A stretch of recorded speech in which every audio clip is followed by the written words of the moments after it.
नमस्कार मंडळी, कशा आहात तुम्ही? मी राधाचं पुन्हा एकदा सगळ्यांना नमस्कार आणि सगळ्यांना श्री स्वामी समर्थ. आज आपण सुंदर असं नवरीचं ब्लाऊज बनवलं आहे. तुम्ही बघू शकता बॅक साईडचा गळा कसा आहे त्याचा, आणि सुंदर असं वर्क आलतं पिसावर. अरी वर्क नाही केलेलं, ते वर्क चालतं, रेडीमेड आलतं ते, आणि खूप छान असं वर्क आलतं. आपण त्रास पण खूप झाला शिवायला, कारण की खडे भरपूर होते आणि काढायचेच होते. आता ते खडे काढल्याशिवाय जमतच नाही तयार करायला. त्याच्यामुळं खूप नखांना पण त्रास झाला, नखं गेले माझे सगळे. आणि सुंदर असं पण ब्लाऊज वाटायला लागले. तुम्हाला ब्लाऊज कसा वाटला मला हे नक्की कमेंट बॉक्समध्ये सांगा. आणि समोरचा भाग आहे ना, तो प्रिन्सेस आहे. तुम्ही तो पण बघू शकता. सुंदर असं फिनिशिंग आलं आहे त्या प्रिन्स कटचं. पफ एकदम छान असा आला आहे.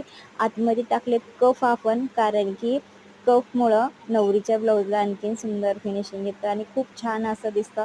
प्रत्येकाला कफ असे आवडतच म्हणून नाही, कोणाला आवडतात कोणाला नाही आवडत, पण ज्याला आवडतात त्याला टाकावंच लागतात. त्याच्यामुळं ते टाकावंच लागतात. आणि खूप छान असं ब्लाऊज आलं. खूप सुंदर असं ब्लाऊज, मला तर खूप आवडलं. तुम्हाला आवडलं का हे मला नक्की कमेंट बॉक्समध्ये सांगा. आणि व्हिडिओ आवडला तर लाईक करा, शेअर करा, सबस्क्राईब करा. चला तर ठीक आहे, बाय बाय.